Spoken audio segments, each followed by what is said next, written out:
રાજ્યમાં કાળઝાળ ગરમી પડી રહી છે અને ત્યારે વડોદરા શહેરમાં ગરમીનો પારો સતત વધી રહ્યો છે, જેના કારણે નાગરિકો ત્રાહિમામ પોકારી ઉઠ્યા છે।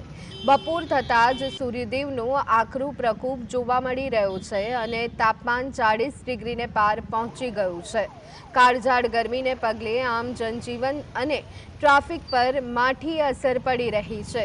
શહેરના ટ્રાફિકથી ધમધકતા કોઠી અને રાવપુરા જેવા વિસ્તારોમાં બપોરના સમયે રસ્તાઓ સુમસામ જોવા મળ્યા।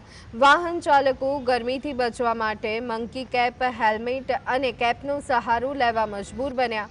ગરમીના કહેરના કારણે લોકો બિનજરૂરી બહાર નીકળવાનું ટાળી રહ્યા છે, જેને પગલે બજારોમાં પણ ટ્રાફિક ઓછો જોવા મળી રહ્યો છે।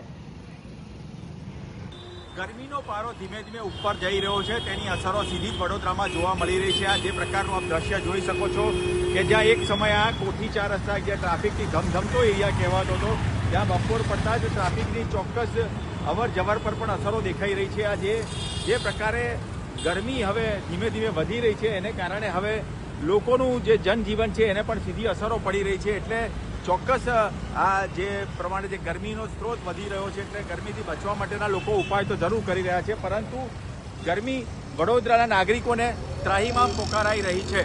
રૂપેશ ચોકસી, GSTV, વડોદરા।